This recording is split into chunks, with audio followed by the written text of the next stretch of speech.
राम राम जी। आत्ममंथन में आपका स्वागत है। अब हम मूलांक 6 वालों के बारे में बात करने वाली हूँ। मूलांक 6 वालों के लिए वीक कैसे रहने वाला है, किस तरह से आपके लिए स्प्रेड आया है, ये आप समझ लो। आपने करना क्या है, ठीक है। आपने नेगेटिव कार्ड, पॉजिटिव आया है तो एंजॉय करो, नेगेटिव आया है तो मैं उपाय भी बता रही हूँ, मोटिवेट भी कर रही हूँ, आगे बढ़ने का आपको रास्ता भी बता रही हूँ। जब आपको मैंने गाइड कर दिया एनिमीज़ के साथ, फ्रेंड्स के साथ कैसे डील करना है, आप इसमें देख सकते हो कौन से दिन किस लिए किस तरह से आपने उनके साथ डील करना है, तो आपको पता चल जाएगा। चलिए अब संडे के लिए हम शुरू कर देते हैं फटाफट से कि हमें क्या करना है और क्या नहीं करना, ठीक है। यहाँ पर ऐसा लगता है कि आप बहुत परेशानी में हैं, आपको बहुत बोझ पड़ा हुआ है किसी चीज़ का संडे वाले दिन, ठीक है। लेकिन काम पूरा होगा, उस चीज़ के लिए आप फिक्र ना करें, ईश्वर पे भरोसा रखो। कार्ड्स ये कह रहे हैं आपके लिए जो भी होगा मंगल ही होगा, घबराओ मत।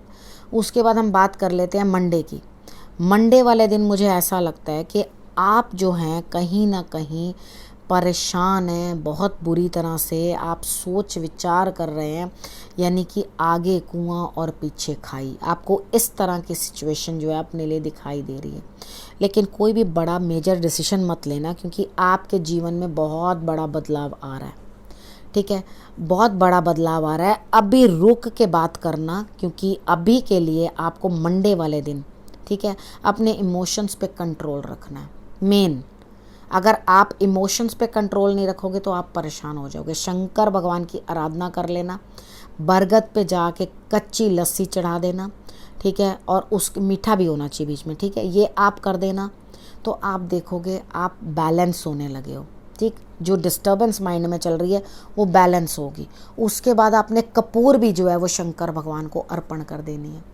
इतना करोगे रिजल्ट थोड़ा बेटर आएगा, मानसिक स्थिति चेंज होगी, खुद को बदलने की कोशिश करोगे, बदलाव आगे है, समय लगेगा लेकिन एक बहुत बड़ा बदलाव आ रहा है। उसके बाद बात करते हैं ट्यूसडे की। ट्यूसडे वाले दिन मुझे ऐसा लगता है कि आप जो हैं कुछ ना कुछ ज्ञान अर्जित करना चाह रहे हैं, यानी कि ऐसे किसी इंसान को ढूंढ रहे हैं जो आपको रोशनी दिखा सके, क्योंकि आपका माइंड जो है वो बहुत बुरी तरह से डिस्टर्ब्ड है, ठीक है।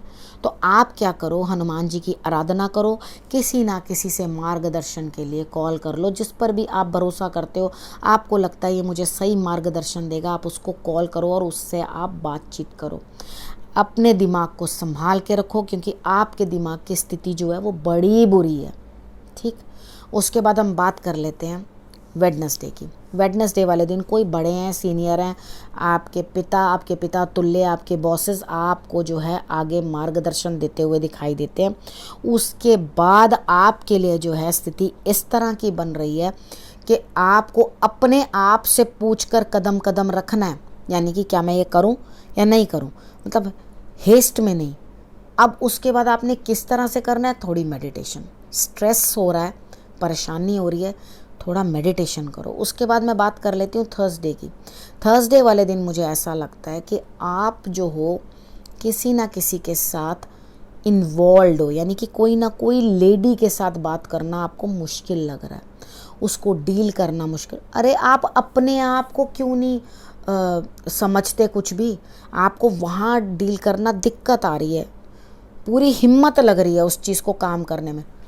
जब एक बात समझो मेरी ज़िंदगी में, जब हम किसी चीज़ को प्राप्त करने की बड़ी ज़बरदस्त कोशिश करते हैं ना, ये मेरे से चला ना जाए, ये मुझसे चला ना जाए, ये मुझसे चला ना जाए, तो क्या होता है वो चला जाता है। ये चीज़ मुझसे छूट ना जाए, मुझसे छूट ना जाए, छूट जाएगी, ठीक है। उसके बाद आपने क्या करना है, उस चीज़ को थोड़ा इजी छोड़ दो, ठीक है। जब इजी छोड़ दोगे ना उस चीज़ को, तो वो अपने ही लेवल पे अपने ही तरीके के साथ आपके पास रहेगी। किसी चीज़ को ज़बरदस्ती फोर्सफुली पकड़ने की कोशिश ना करो, छोड़ दो, क्योंकि ये मुश्किलें हैं जो आपके लिए जो हैं आपको ईश्वर ने सिखानी है कि आपने ऐसे नहीं, अब ऐसे चलना है, इस तरह नहीं, इस तरह चलना है। क्या हम जैसे पहले थे अभी भी वैसे ही हैं? हमारी पर्सनैलिटी में कितने चेंजेस आते हैं, तो वो क्या कि सारे चेंजेस हम ले आते हैं अपने अंदर? नहीं, हमारे आसपास जो लोग होते हैं ना वो भी बड़ा योगदान देते हैं इस चीज़ के अंदर कि हमारे अंदर वो परिवर्तन आता है, ठीक है। समझ लो आप बड़े इरिटेट होने वाली नेचर हो गई है आपकी, तो क्या होता है आसपास जो माहौल होता है ना वो हमें उस तरह का इरिटेटिंग बना देता है। ठीक है, उन लोगों को पता नहीं चलता, लेकिन वो लोग स्लो पॉइजनिंग आपको देते रहते हैं। तो आप इरिटेटेड हो जाते हो और आप बिल्कुल बोलने लग जाते हो तेज़ी से। तो अपने आप को खुद संभालना है, दूसरा रिस्पॉन्सिबिलिटी कभी नहीं लेगा आपकी। वो कहेगा तुम खराब हो तो तुम्हारे कर्म, तुम्हारे साथ ही है तो तुम्हारे कर्म। तो वो चीज़ है कि तुमने खुद अपनी रिस्पॉन्सिबिलिटी लेनी है। तो अपनी रिस्पॉन्सिबिलिटी खुद लो और अपनी वर्थ पहचानो।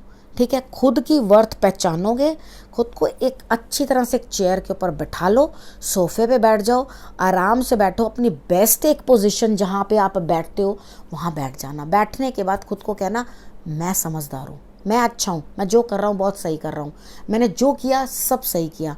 लेकिन मैं ये भी नहीं कह रही कि अपनी गलतियों पे ध्यान मत रखना, अपनी गलतियों पे भी ध्यान रखना। ठीक है, अगर आपने ये एक्सरसाइज जो मैंने आपको बताई है, मेंटल एक्सरसाइज, ये आपने नहीं की तो फ्राइडे वाले दिन आप डेफिनेटली किसी से लड़ोगे।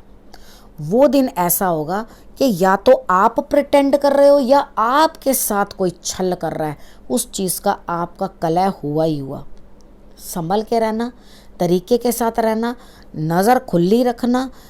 चाल आप कर रहे हो तो खुद को संभाल लेना, और अगर आपके साथ कोई कर रहा है तो उसकी चाल को समझने की कोशिश करना। कुछ ना कुछ फिशी है, इस चीज़ का ध्यान रखना। ठीक है, अगर आप इस चीज़ को समझ गए, आपने संभाल लिया अपने आप को, तो फ्राइडे के दिन आगे निकल जाओगे। नहीं तो फ्राइडे का दिन भी आपके लिए बहुत परेशानी भरा है। ठीक है, आपने करना क्या है, जो भी आपके लिए समस्या का कारण बना है आपने उसका नाम एक प्लेन पेपर पे लिख देना है। यानी कि आपको जो भी दिक्कत दे रहा है आपने प्लेन पेपर पे उसका नाम लिख लेना है। और लिखने के बाद वो आपने ब्लैक पेन से नहीं लिखना, ठीक है, आपने रेड पेन से लिखना है। और उसको फोल्ड करने के बाद उसमें लाइन नहीं होनी चाहिए, प्लेन पेपर होना चाहिए। फोल्ड करने के बाद 4 फोल्ड कर लेना। फोल्ड करने के बाद उसको आपके घर में हनुमान जी तो होंगे ना, आप हनुमान जी के चरणों में रख देना। ठीक है, आप अर्जी लगा देना उनके चरणों में कि ये मुझे तंग कर रहा है। उसके बाद एक बजरंग बाण, बस वो आपने बोलना है। उसके बाद वो इंसान आपके साथ छल कपट कर नहीं पाएगा, क्योंकि एक हनुमान जी का लॉजिक कुछ ऐसा होता है कि जो छल कपट करते हैं ना उनको वो पसंद नहीं करते बिल्कुल भी। वो सादे हैं, बिल्कुल साधारण से हैं। अगर आप छल कपट उनके आगे रखोगे ना तो वो एक्सेप्ट नहीं करेंगे बिल्कुल भी, वो आपका कार्य करेंगे ही नहीं। और अगर आप प्रेम भाव समर्पण रख दोगे ना उनके आगे तो वो आपके सारे कार्य पूर्ण कर देते हैं। ठीक है, छल कपट ईश्वर के आगे नहीं करते, ना गुरु के आगे, ना माता पिता के आगे और ना ईश्वर के आगे। कभी छल कपट ना करो। उसके बाद बात करती हूँ सैटरडे की। सैटरडे वाले दिन मुझे ऐसा लगता है इमोशनली फिर से डिस्टर्ब हो, लेकिन आपके पास किसी चीज़ की कोई कमी नहीं है। Don't worry, you will be happy. सिर्फ थोड़ा सा इमोशनल चेंज और आपके अंदर बदलाव या स्थान परिवर्तन या कुछ परिवर्तन लाइफ के अंदर संभव है। इस चीज़ को संभाल के चलो, ध्यान रखो इस चीज़ का और आगे बढ़ो। ठीक है, अब अगले हफ्ते फिर मैं आपसे मिलती हूँ। तब तक के लिए नमस्कार।